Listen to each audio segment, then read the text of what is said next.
The 19th Amendment is an amendment to the Constitution of the United States. It was adopted in 1920 and guarantees that no state can deny the right to vote on the basis of sex. Women's suffrage was an ongoing conflict from the late 1800s to 1900s. Women had to fight for the right to vote, but also lived up to the responsibilities that came with voting. All over the world, women were fighting for the right to vote. In 1893, New Zealand passed the law for women to vote.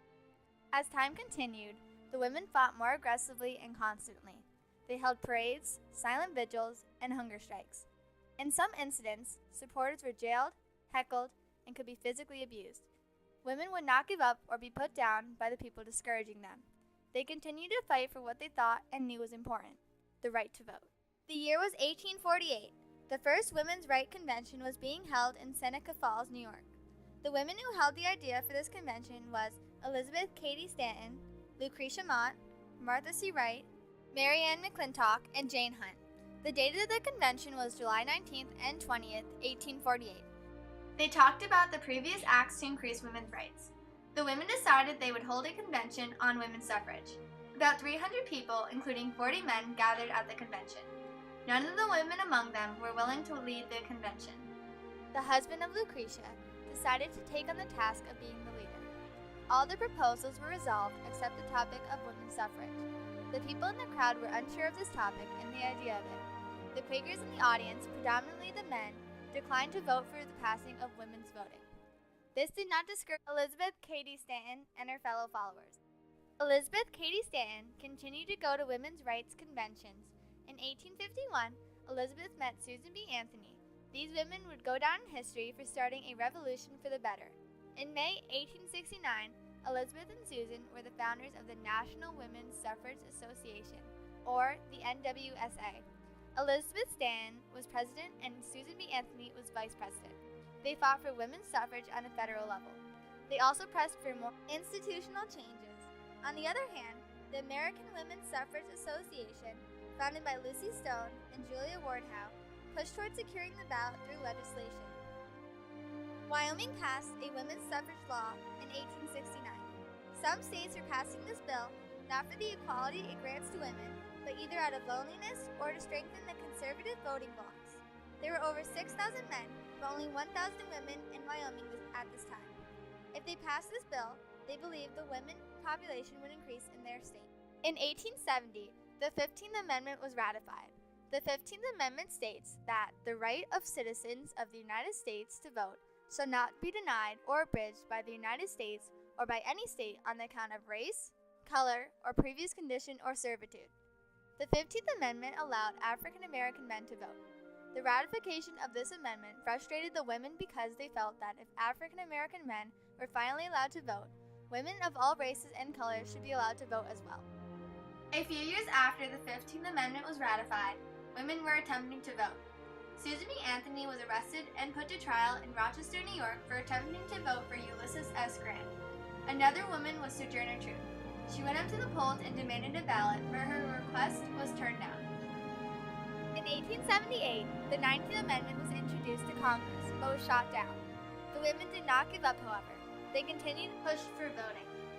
In 1890, the National Women's Suffrage Association and the American Women's Suffrage Association reunified to form the National American Women's Suffrage Association.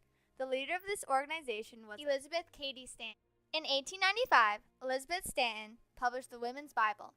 After the book was released, the NAWSA wanted to distance themselves from her because they felt that Elizabeth was too radical and this could later on affect the organization.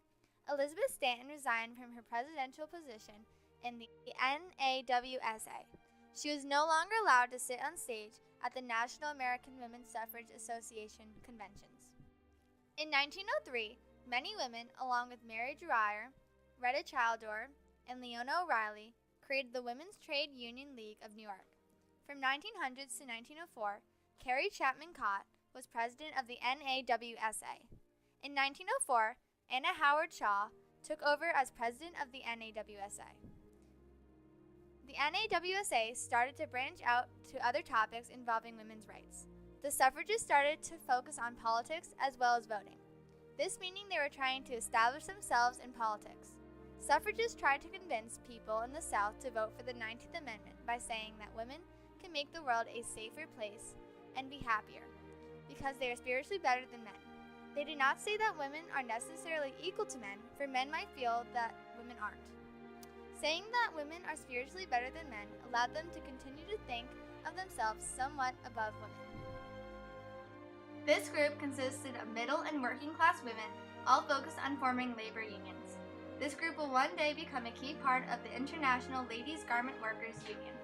In 1906, March 13th, Susan B. Anthony passes away. By this time, women in Finland and Australia were past the right to vote. In 1908, on March 8th, many for the first time celebrated the International Women's Day. By the 1900s, several states had passed the law for women to vote, including Ohio, Idaho, and Colorado. In 1910, Washington State allowed women to vote.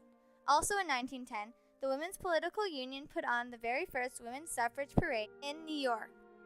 1911, the National Association opposed to women's suffrage was formed. Mrs. Arthur Dodge founded the association. The members of this group were wealthy women who were influential and did not want women to be allowed to vote. This group was not successful, and women fought back harder than ever before. The push they made in these years will set them up for success, and a new country where women are finally allowed to vote will arise.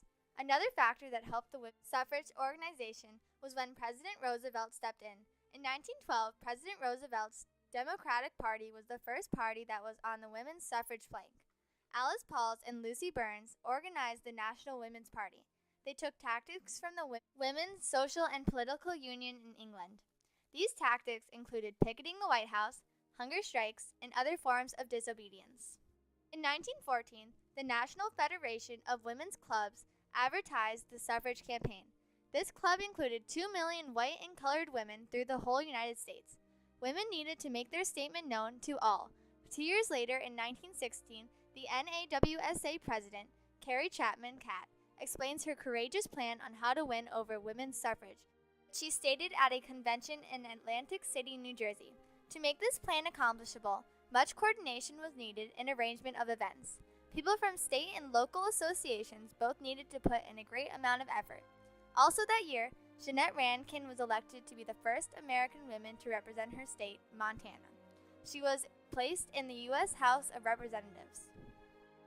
In 1918, World War I affected some of the suffragist campaigns because they had to work for the war. With this consuming much of their time, other things had to be sacrificed. One of those things was protesting for the ratification of the 19th Amendment. This didn't have a big impact on the campaign for the 19th Amendment. The constant need for protesters to work also provided a reason for them to vote. Their sacrifices and decision-making makes a good quality to have when convincing people to allow women to vote. 2 years later, 220 years altogether, women were waiting for the one day they would get to vote, and that day had come. Congress passed the amendment June 4, 1919, and the House of Representatives passed the amendment on May 21, 1919. August 26, 1920, the 19th Amendment was finally ratified. Tennessee was the last state to ratify the amendment. Tennessee was on the border to pass the law or not. It appeared that it would not be passed, but Harry Burns had decided to vote in favor of the amendment from being persuaded by his mother. Women had the right to vote, something they had been pursuing for many years. Women and men sacrificed responsibilities for this right. They were heckled, thrown in jail, and physically abused for protesting. This changed America forever. 50% of the United States population can now vote that couldn't. This was just a foundation for what was to come. Women didn't stop there, and they still haven't. Years go by, and women are standing up for what they believe in. Women are now running for office, helping build items for the war, and later fighting in the war. With the foundation of the 19th Amendment, women are inspired to do the impossible. Rosie the Riveter, the American figurehead of a strong working woman, showed men that women could help out in the war while men were gone. Victoria Woodhull, first woman to be nominated and run for presidency in the United States. Rosa Parks, a woman who stood up for her rights and did not want to be segregated. Amelia Earhart, first woman to fly across the Atlantic by herself. Hillary Clinton was the First Lady of the United States and later became Secretary of State. All of these amazing women came from the foundation of the 19th Amendment. Today, the 19th Amendment impacts people all over the world. Women fought and still do fight for their rights and the responsibilities that come with them, especially the right to vote.